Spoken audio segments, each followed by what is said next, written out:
Anyway, speaking of like bits you'd put on a bike, mods you'd make. Last time we did the podcast, we were talking about the BMW R18 and the fact that it has a configurator already, even though the bike's not available on the BMW website. And I said we should both have a go at configurating one and see what they come out like and compare our results. So I'll send you mine first. And what I've gone for here, Tim, is what can I say? It's a response to all the haters who are saying that the concept R18 was super good looking and then the production bike is like disappointing. Because I've said many times over, of course it's not going to look like the concept. It's got to have more electronics, big airbox, because I think the concept had a hole through the frame under the seat where all the kind of electronics and airbox and all that kind of stuff is. This got an oil cooler as well. I think it was meant to be entirely air-cooled, that original concept. Mirrors, they're never going to look that good. Catalyzer. The big one, I think, as well, is like reasonable ergonomics as well. Like you can see from the video footage of that concept, it looks atrociously uncomfortable to sit on. They're never going to put a cruiser out like that. No one would buy it because all the reviews would say it was super uncomfortable. But I think if you make a few choice mods on the configurator, you can actually get something that's pretty close. Oh, I'm excited. Well, let me talk you through. Give me your first impressions. Oh, yeah. You've gone very clean there. I can see the thing, yeah. Too subtle? No, because I think you can go too much, can't you? And I was erring on the side of going too much when I did mine. And I tried to pull it back a little, but...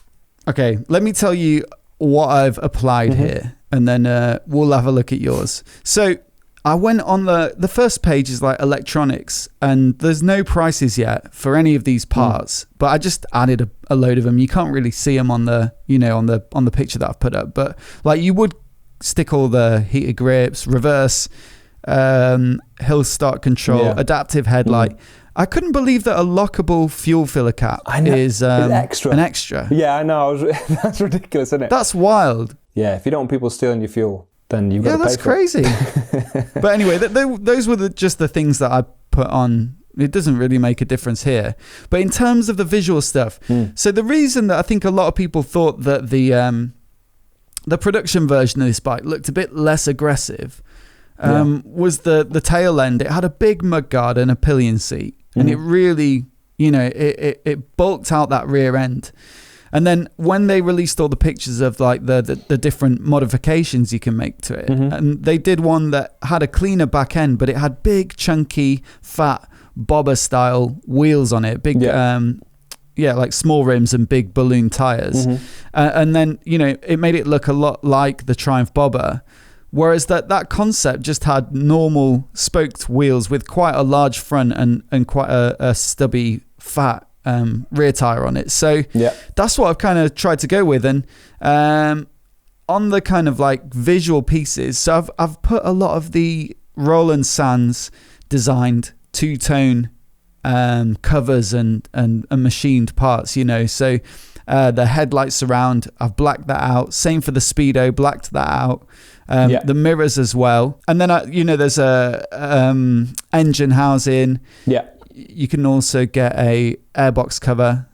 So I think all those blacked out parts look quite nice.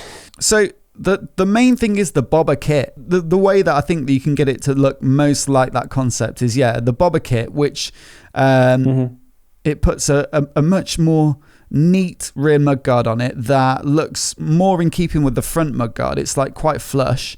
It has some like integrated brake light indicator things, and then it also includes the side number plate holder, swing arm mounted. Yeah, that looks great if you ask me on that back end, and you get that tractor style sort of suspended seat that gives it that hardtail look. So that bobber kit with the stock spoked wheels, which are the ones you can get all these machined like crazy looking ones, but if you just go for the stock wheels with the bobber kit, to me that's the closest setup. The only other change that I made of note was that you can get blacked out handlebar risers. There's some 4-inch extensions, and then there's a 1.5 inch. Now the stock bars must be something like 2 or 3 inches, because when you put the 1.5 inch risers on, if you look at the configurator, you can see that it moves those bars ever so slightly closer to the forks. So yeah, they're the shortest option, and I think that's another thing from that concept bike, is that the bars are very low and it wouldn't be that comfortable for very long.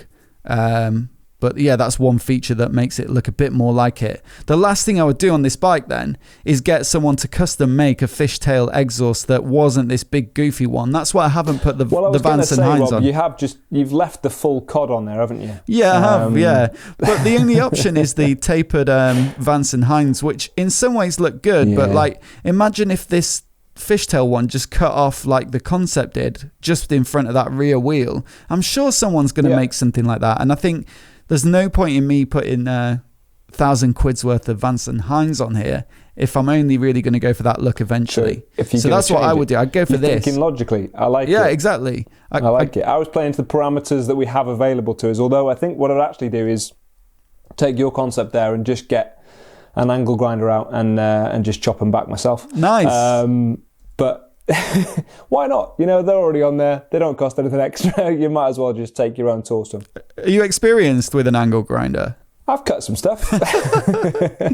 Okay, well. It's a nice creation, that, Rob, I have to say.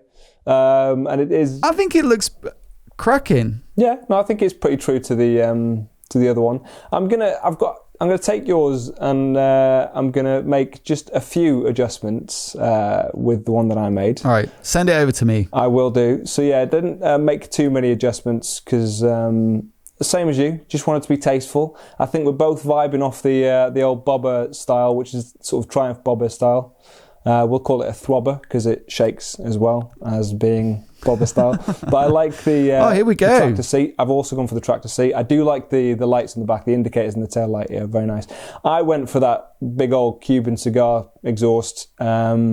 But now that you've said that, I think maybe I'd go for the original and just chop it back. I went for these stupidly big wheels. Why not? Treat yourself. It's a fancy bike. I didn't go for the shocks because there was options, wasn't there, for the front suspension. You can go for kind of revealed stanchions and take back those covers. But I quite like the covers, do you know about the covers? Like why they were on there? Oh, I think you said something about that. Remind me. Well, because it's based on the R5, that kind of like from the, what is it, the 30s or 40s, the R5, something like that. It's a very old bike anyway. Back then, road surfaces were so poor that you would get stone chips quite a lot, and if you got them on the kind of polished part of the fork there, it'll give you problems. So that's what those sort of big fork covers are for.